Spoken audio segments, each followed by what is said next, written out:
हरे कृष्णा। तो हमने पहले ये देखा कि राजा दशरथ को पुत्र प्राप्ति के लिए वो अपने मंत्री सुमंत्र जी से और गुरु वशिष्ठ से सलाह करते हैं, जिसके अनुसार उन्हें ये सलाह दी जाती है कि अश्वमेध यज्ञ करना होगा, जिससे कि राजा दशरथ को पुत्र की प्राप्ति होगी। लेकिन उससे भी पूर्व उन्हें यह कार्य करना होगा कि अपनी पुत्री शांता का विवाह उन्हें ऋष्यशृंग मुनि के साथ में करना होगा। तो हमने ये देखा था कि किस प्रकार से उन्होंने ऋष्यशृंग मुनि के साथ में अपनी पुत्री शांता का विवाह कर दिया था। अब इससे आगे की कथा हम देखते हैं कि महात्मा ऋष्यशृंग बड़े मेधावी और वेदों के ज्ञाता थे। उन्होंने थोड़ी देर तक ध्यान लगाकर अपने भावी कर्तव्य का निश्चय किया। उसके बाद वो इस प्रकार बोले कि महाराज, मैं आपको पुत्र प्राप्ति कराने के लिए अथर्व वेद के मंत्रों से पुत्रेष्टि नामक यज्ञ करूँगा। और तेजस्वी ऋषि ने पुत्र प्राप्ति के उद्देश्य से पुत्रेष्टि नामक यज्ञ प्रारंभ किया और श्रौत विधि के अनुसार अग्नि में आहुति डाली। तब देवता, सिद्ध, गंधर्व और महर्षिगण विधि के अनुसार अपना अपना भाग ग्रहण करने के लिए उस यज्ञ में एकत्र हुए। उस यज्ञ में क्रमशः एकत्र होकर सभी देवता लोककर्ता ब्रह्मा जी से इस प्रकार बोले कि भगवान, रावण नामक राक्षस आपका कृपा प्रसाद पाकर अपने बल से हम सब लोगों को बड़ा कष्ट दे रहा है। देवराज इंद्र को परास्त करने की अभिलाषा रखता है। वह राक्षस देखने में भी बड़ा भयंकर है, उससे हमें महान भय प्राप्त हो रहा है।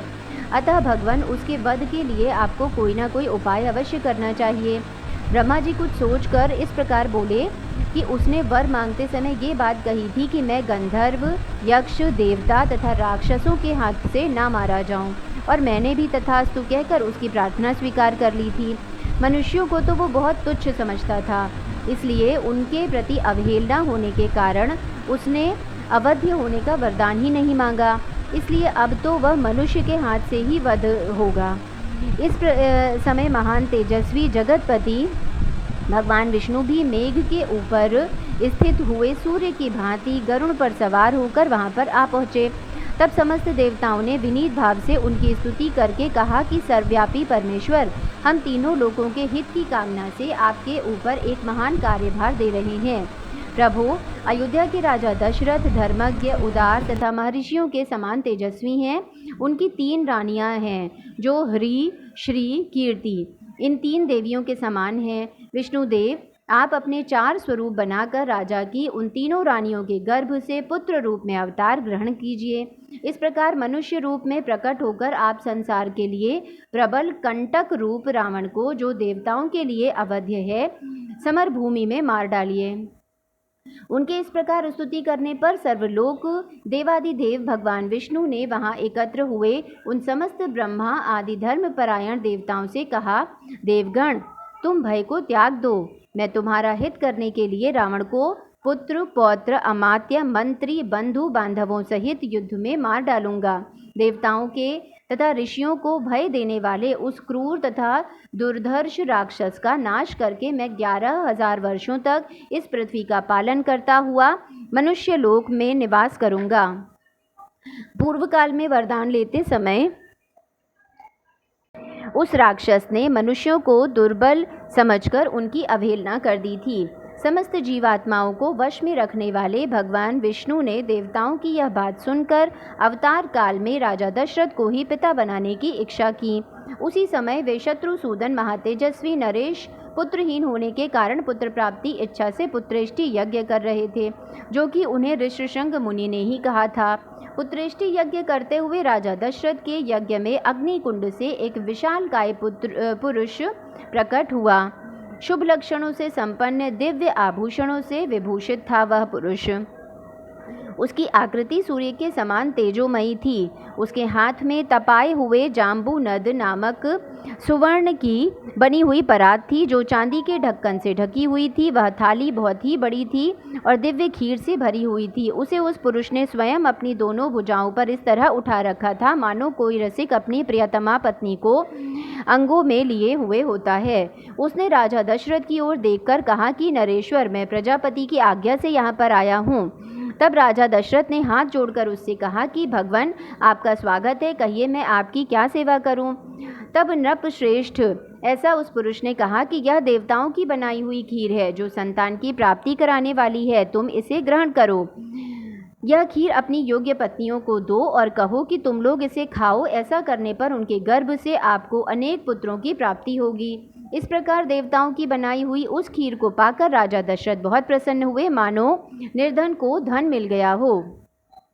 राजा दशरथ वह खीर ले करके कौशल्या से बोले कि देवी, यह खीर अपने लिए पुत्र प्राप्ति कराने वाली खीर ग्रहण करो। ऐसा कहकर नरेश ने उस समय उस खीर का आधा भाग महारानी कौशल्या को दे दिया। फिर बचे हुए आधे भाग का आधा भाग रानी सुमित्रा को अर्पण किया। उन दोनों को देने के बाद जितनी खीर बच रही थी उसका आधा भाग तो उन्होंने पुत्र प्राप्ति के उद्देश्य से कैकेयी को दे दिया। तत्पश्चात उस खीर का जो अविष्ट भाग था उस को कुछ सोच विचार करके पुनः पुत्र प्राप्ति के लिए सुमित्रा को ही अर्पित कर दिया।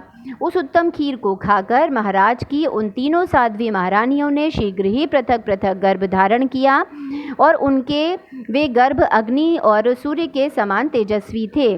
तदंतर अपनी उन रानियों को गर्भवती देख करके राजा दशरथ को बड़ी प्रसन्नता हुई। उन्होंने समझा मेरा मनोरथ सफल हो गया।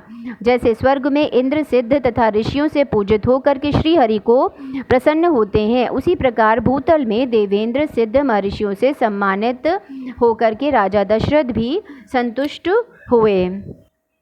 तो इस प्रकार से हमने देखा कि किस प्रकार से राजा दशरथ ने पहले अपनी पुत्री शांता का विवाह मुनि ऋष्यशृंग से कराया और उसके पश्चात ऋष्यशृंग मुनि के कहने पर, उनसे आग्रह करने पर उन्होंने पुत्रेष्टि नामक यज्ञ कराया, जिससे कि ऋष्यशृंग मुनि के अनुसार राजा दशरथ को, जो कि वह पुत्र प्राप्ति के कारण यज्ञ करवा रहे थे, तो उन्हें पुत्रों की प्राप्ति होगी।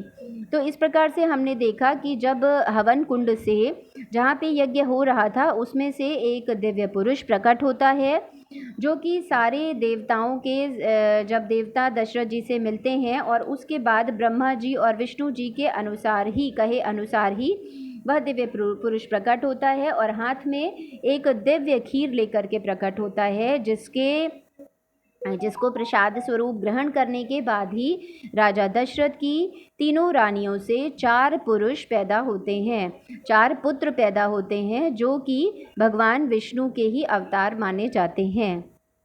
हरे कृष्णा।